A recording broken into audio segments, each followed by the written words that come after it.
கள்ளக்குறிச்சி மாவட்டம் மாதவச்சேரியில் கள்ளச்சாராயத்தால் உயிரிழந்த ஜெயமுருகனின் புதைக்கப்பட்ட சடலம் தோண்டி எடுக்கும் பணி நடைபெற்று வருகிறது.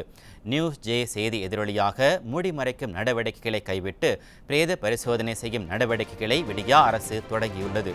இது குறித்த கூடுதல் விவரங்களை தருகிறார் நமது செய்தியாளர் பெரியசாமி. வணக்கம் பெரியசாமி, இதை பற்றிய விவரங்களை எங்களுக்கு சொல்லுங்கள். நிச்சயமாக மணிபாரதி, கள்ளக்குறிச்சி மாவட்டம் கருணாபுரம், மாதவச்சேரி, சேஷாமித்திரம் ஆகிய கிராம பகுதியில் கடந்த 4 நாட்களுக்கு முன்பு கள்ளச்சாராயம் குடித்து சுமார் இதுவரை 218 மேற்பட்டோர் சிகிச்சை பெற்று வருகின்றனர். இந்த நிலையில் கள்ளக்குறிச்சி, முண்டியம்பாக்கம், விழுப்புரம், சேலம், பாண்டிச்சேரி உள்ளிட்ட பல்வேறு அரசு மருத்துவக் கல்லூரியில் அனுமதிக்கப்பட்டு சிகிச்சை பெற்று வந்த நிலையில் தற்போது காலையில் சேலத்தில் மதன் என்போர் உயிரிழந்ததை தொடர்ந்து கள்ளச்சாராயம் குடித்து பலி எண்ணிக்கையானது 60ஆக உயர்ந்திருக்கிறது. தொடர்ந்து கள்ளச்சாராயம் குடித்து சிகிச்சை பெறும் எண்ணிக்கையும் அதிகரித்துக் கொண்டே இருக்கிறது. இந்த நிலையில் கணக்கில் காட்டப்படாத மாதவச்சேரியில் கள்ளச்சாராயம் குடித்து இறந்து போன ஜெயமுருகன், இளையராஜா ஆகியோரின் செய்தியை நாம் கடந்த 21ஆம் தேதி நமது நியூஸ் ஜே செய்தி தொலைக்காட்சி வாயிலாக பாதிக்கப்பட்ட குடும்பத்தினர், அதாவது ஜெயமுருகனின் மருமகள் கீர்த்தனா கச்சராயபாளையத்தில் காவல்துறையினர் வழக்கு பதிவு செய்யவில்லை என சொல்லி ஜெயமுருகனின் பாதிக்கப்பட்ட மனைவி விஜயலட்சுமி மற்றும் மூத்த மகன் மாவட்ட காவல்துறை கண்காணிப்பாளர் அலுவலகத்தில் மனு கொடுக்க சென்ற போது அவரிடம் பேட்டி உள்ளிட்ட பிரத்யேகமாக செய்தி நம்ம வெளியிட்டிருந்தோம்.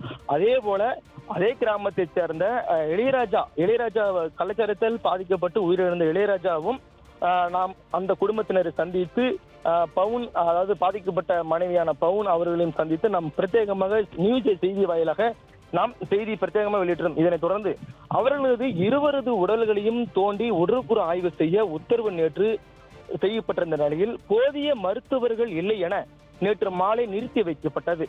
அதனைத் தொடர்ந்து இன்று அவர்களது இருவரது உடல்களையும் தோண்டி எடுக்கப்பட்டு பரிசீலனை செய்யப்படும் என தெரிவித்த நிலையில் வட்டாட்சியர் கமலக்கண்ணன் மற்றும் 3 மருத்துவர்கள் கொண்ட குழுவுடன் ஜேசிபியுடன் மாதவச்சேரி இடுகாட்டில் புதைக்கப்பட்ட ஜெயமுருகனின் உடல் தோண்டி எடுக்கப்பட்டு பிரேத பரிசோதனைக்காக செய்யும் பணியானது தீவிரமாக நடைபெற்று வருகிறது.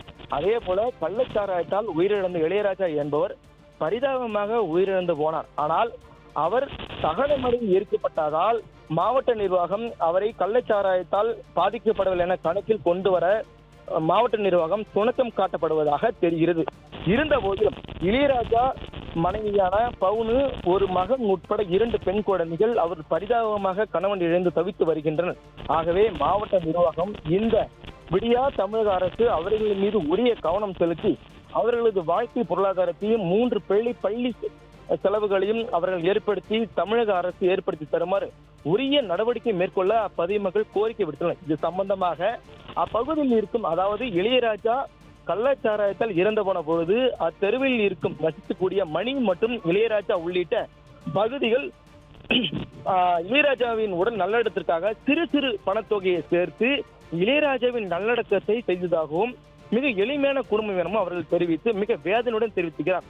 ஆகவே அதே கிராமத்தைச் சேர்ந்த இளையராஜாவின் உடலையும், அதாவது அவரது கள்ளச்சாராயத்தால் பாதிக்கப்பட்ட அந்த இளையராஜாவின் உடலையும் பரிசோதனை செய்து அவர்களதும் கணக்கில் கொண்டு வரப்பட்டு அந்த ஏழை எளிய குடும்பத்தினரும் அவர்களுக்கு உரிய இழப்பீடு வழங்க வேண்டும் என்பதே மாதவச்சேரியின் பிரதான கோரிக்கையாகும். அந்த பவுனு மற்றும் 2 பெண் குழந்தைகள் மற்றும் 1 மகன் உட்பட தவிக்கும் அந்த பவுனின் நிலைமை ஏழ்மைய குடும்பத்தை காக்க இந்த விடியா அரசு மிக கவனம் செலுத்த வேண்டும் என அப்பகுதி மக்கள் கோரிக்கை விடுத்துள்ளனர்.